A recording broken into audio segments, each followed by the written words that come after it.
আমার বাসায় দাঁড়িয়ে আমার বাসায় চাকরি করিস, একটা সামান্য চাকরানি হয়ে তুই আমার ওয়াইফের গায়ে হাত দিস? আব্বা তুমি এটা বিশ্বাস করো, আমি আমার মারবো, অত্যাচার করবো। আবার বলে কিনা বিশ্বাস কর। ইবা, ইবা। জি ম্যাডাম বলেন। কই থাকস? কতগুলি ডাক দিছি। কাজ করতেছিলাম। আজকে থেকে আমি জামনা জামনা কমো, সামনে সামনেই চলবি। আজ যদি না চলস তাহলে এই বাসা থেকে চোর বানায় গেটে ধাক্কা দিয়ে বাই করে দিমু। জি ম্যাডাম আপনি যেমনি কইবেন এমনি চলুন। ঠিক আছে যা।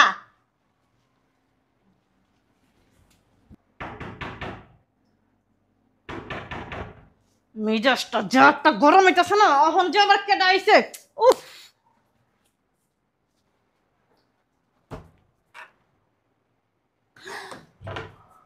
আমার জামাই দেহি। এইবা এদিকে আয়। জি ম্যাডাম বলেন। তো সারাইছে, দরজা খোল। আপনি তো খুলতে পারেন। তুই বেঁচে কথা কস, চুপ বেয়াদব, দরজা খোল।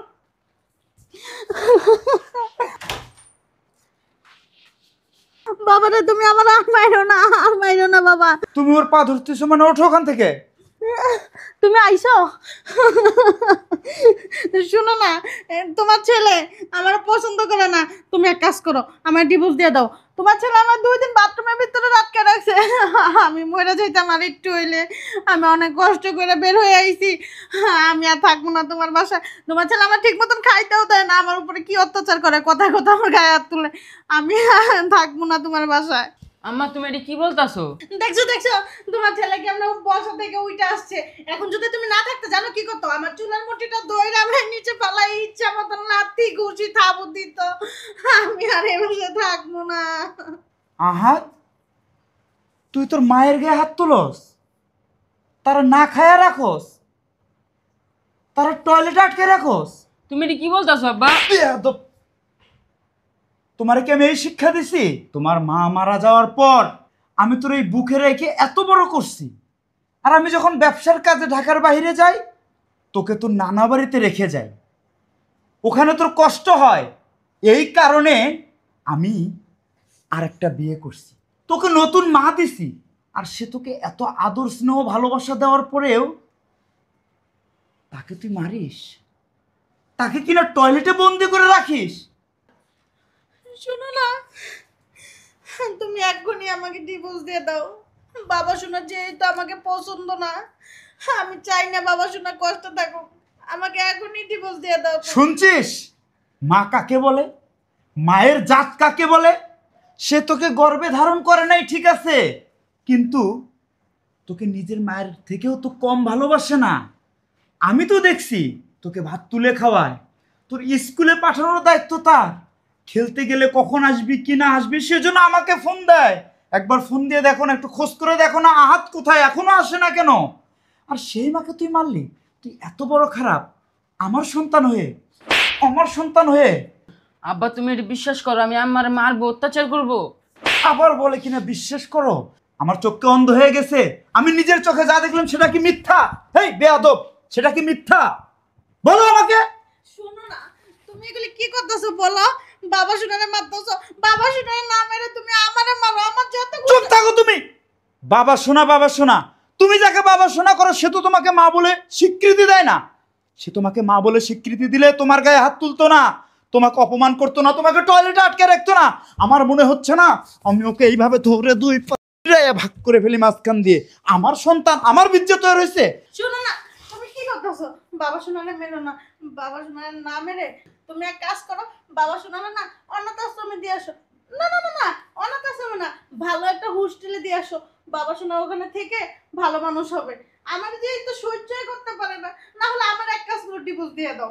আম্মা আপনি এতই অভিনয় জানেন? বাবা শোনা, তোমার বাবা মাঝে থেকে তুমি মনে হয় কষ্ট পাইছো না? এই তুমি ওকে ছুবা না, ওর গায়ে হাত দিবে না। ও আমার সন্তান না, ও একটা আমার জন্য কলঙ্ক। ওকে আমি সত্যি অনাথ আশ্রমে দিয়ে আসবো, হোস্টেলে দেবো না। তুমি যা বলছো না সেটাই করব, ওকে আমি অনাথ আশ্রমে দিয়ে আসবো। চলো আমার লগে। দাঁড়ান। ইভা তুই সর আমার সামনে থেকে, আমি ওকে অনাথ আশ্রমে দিয়ে আসবো। কেন ওকে অনাথ আশ্রমে দিয়ে আসবেন? কেন ওকে অনাথ আশ্রমে দিয়ে আসবো? ও এখন অত্যাচারী হয়ে গেছে, ওর মাকে সহ্য করতে পারে না, ও আর মায়ের গায়ে হাত তোলে। তুমি সেটা জানো না, দেখো না? কে অত্যাচারী? কে অত্যাচারী আমারে বলেন। ইভা, চুপ থাকেন, আপনি আর একটা কথা বলবেন না। এই দুই চোখ দিয়ে আমি অনেক কিছু দেখছি, অনেক কিছু সহ্য করছি। আর চুপ থাকেন, আপনি আর একটা কথাও বলবেন না। কিরে, তুই আমাদের বাসার সামান্য কাজের মেয়ে হয়ে তুই কিনা তোর ম্যাডামের উপরে আঙ্গুল উঠায় কথা বলিস? হ্যাঁ বলছি। আর আমার যদি ক্ষমতা থাকতো না, আপনার স্ত্রীকে আমি জুতা দিয়ে বাইরে লম্বা করতাম। ইভা, আমার বাড়িতে দেয় তুই আমার জুতো দিয়ে পিটাবি, বেয়াদব মেয়ে। চুপ থাকেন, আর একটা কথা বললে থাবড়ায় আপনার গালে সব দাঁত ফালাই দিব। ইভা, এত বড় সাহস! তুই আমার বাসায় দাঁড়িয়ে আমার বাসায় চাকরি করিস, একটা সামান্য চাকরানি হয়ে তুই আমার ওয়াইফের গায়ে হাত দিস? তোর এত বড় সাহস কে দিল? বল আমাকে। মারেন, মারেন, গরিব তো মারতে পারবেন, আপনিও মারেন। তাকায় আছেন কেন? তবু এই অনাথ শিশুটারে মাইরেন না। আপনাদের কি বুক কাঁপে না ওর গায়ে হাত দেওয়ার আগে? মাঠ থেকে মাছির দরদ বেশি। বুঝলাম না ইভা, তুই এতদিন আমার বাসায় কাজ করিস, কোনোদিন আমার চোখের সামনে চোখ রেখে কথা বলিস নাই, কিন্তু আজকে তুই সব কি বলতিস আমি বুঝতেছি না। তুই আমাকে ক্লিয়ার কর দেখি। আপনাদের কি চোখ আছে? আপনাদের যদি চোখ থাকতো তাহলে একটা এতিম বাচ্চার গায়ে হাত তুলতে পারতেন না। ধরবেন না আপনি আমারে। আপনারে আমি আর ভয় পাই না, আমি একটা অত্যাচারীকে ভয় পাই না। ইভা, কি হয়েছে তুই আমার একটু বলতো। এই কথাটা যদি আপনি আয়শা আমারে জিজ্ঞেস করতেন, ছাড়েন, আয়শা আমারে জিজ্ঞেস করতেন তাহলে আমি বলতাম। শুধু শুধু ওকে মারার কোনো প্রয়োজন ছিল না। ইভা, তুই এই বাড়িতে আজ থেকে না, গত 5 বছর থেকে কাজ করিস, কোনোদিন আমি তোর কাছে এরকম রহস্যজনক কোনো কথা পাইনি। আরে তুমি বুঝো না, তুমি চুপ থাকো। ইভা, বলো তো কি হয়েছে? শুনতে চান, জানতে চান, দেখতে চান? দেখেন। আম্মা, ও আম্মা, আম্মা, কি চাই? খিদা লাগছে, ভাত দাও। কি লাগছে? খিদা লাগছে। ওই শয়তানের বাচ্চা, হারামির বাচ্চা, বান্দির বাচ্চা। হ্যাঁ, এদিকে আয়, এদিকে আয়। তা কি সারাদিন খিদাই লাগে? হ্যাঁ, তোর এই বাসার ভিতর কি বন্দিগিরি করতে আইছি? শয়তানের ঘরে শয়তান, শত্রুর ঘরে শত্রু, দুশ্মনের ঘরে দুশ্মন। বাপে একটা শয়তান, একটা পোলা জন্ম দিছে, একটাও শয়তান। আরেক বেডির পোলা ফাইন বলে আমার ভাল লাগে। অশান্তি। দেখছেন না? আরো কিছু দেখার আছে। দেখি কি দেখাইতেছস তুই?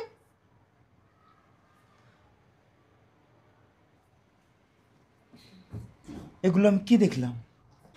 এই কথা বলো না কেন? এগুলো আমি কি দেখলাম? তুমি আমার এই দুধের একটা শিশু, তাকে এইভাবে মারতেছো, এভাবে অত্যাচার করতেছো। শোনো,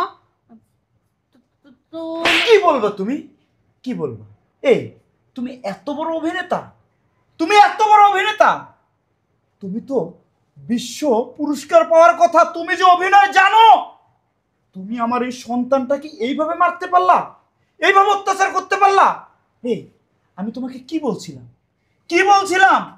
যে শোনো, আমার আমার প্রয়োজনে না, আমার বাচ্চাটাকে তুমি নিজের সন্তান মনে করে মানুষ করবা, আমি সেই প্রয়োজনে তোমাকে বিয়ে করতেছি। তুমি কি চাও? তুমি কি বলছো? আমাকে 10 কাঠা জমি লিখে দিতে হবে। আমি তাও রাজি হয়েছি, আমি তোমাকে 10 কাঠা জমি দিছি, আমি তোমার নামে একটা বাড়ি করে দিছি। শুধু একটাই চাওয়া ছিল তোমার কাছে, আমার এই সন্তানটাকে তুমি বুকে আগলায় মানুষের মতো মানুষ করবা, লেখাপড়া শেখাবা। আর তুমি কিনা সেই সন্তানটাকে দিনরাত না খেয়ে রেখে আবার মারতিছো। তুমি এত অভিনয় জানো? শুধু তাই না, ওর স্কুলে যাওয়া বন্ধ করছে, ওর প্রাইভেটে যাওয়া বন্ধ করছে, ওকে টয়লেটে আটকায় রাখে। উনি বললো না ওনাকে টয়লেটে আটকায় রাখে, উনি উল্টা আহাতকে টয়লেটে আটকায় রাখে। বাড়ির সমস্ত কাজ আহাতকে দিয়ে করায় উনি। এই, কেন তুমি আমার ছেলের সঙ্গে এমনটা করলে? কেন করলে বলো আমাকে। বলছি না কিছু করি নাই, এই মেয়েরা এডিট করে নিয়ে এসে। বড় কথা বল, এত বড় খারাপ কেন? এই তুই দেখছস পেটের চামড়া জীবনে পিঠে লাগতে? হ্যাঁ, আমার সব পোলা, আমি কি আমার পোলার মতো না দেখবো? হ্যাঁ, তোর কিভাবে ভাবলি তুই এটা? যদি নাই পারিস তাহলে সেদিন বিয়েতে রাজি হয়েছিলি কেন? আমি তোকে বলছিলাম না আমার সন্তানকে নিজের সন্তান হিসেবে মানুষ করবি? সেদিন কি বলছিলি? হ্যাঁ, আমি তোমার সন্তানকে নিজের সন্তানের মতো করে বুকে নিয়ে মানুষ করব। সেদিন কি মিথ্যা বলছিলি? হ্যাঁ, মিথ্যা কথা বলছিলাম। তোর সন্তানকে আমি দেখাশোনা করতে পারবো না। কুলাঙ্গার, গায়ে হাত দিব না। এই, আমার স্বপ্ন শুধু আমার সন্তানকে নিয়ে, আমি গাড়ি বাড়ি ব্যাংক ব্যালেন্স কোনো কিছু নিজের জন্য করতেছি না, শুধু সন্তানের জন্য করতেছি। এজন্যই তো দেখবো না হারামির বাচ্চা। দেখবি না? সেদিন তুই আমার কাছ থেকে জমি লিখে নিছিলি কেন, ফ্ল্যাট লিখে নিছিলি কেন? আমার তো মনে হচ্ছে তোর মতো একজন কুলাঙ্গলকে জুতা দিয়ে পিটাইয়া লাল বানায় হালাই। বেয়াদব কোথাকার। আসলে বস্তির মেয়েরা না, তাদের মন মানসিকতা ছোট হয়। আমি ভাবছিলাম ভালো একটা পরিবেশে রেখে তোকে ভালো একটা মা বানাবো, আর তুই সেটা মানতে পারলি না, যেটা করতেও পারলি না।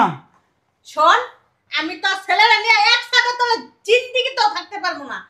আমিও পারবো না, তোকে নিয়ে সংসার করতে পারবো না। তুই এখন এই মুহূর্তে আমার বাসা থেকে বের হয়ে যাবি। তুই তালাক দিবি না? দেখ আমার কাবিনের টাকা দে।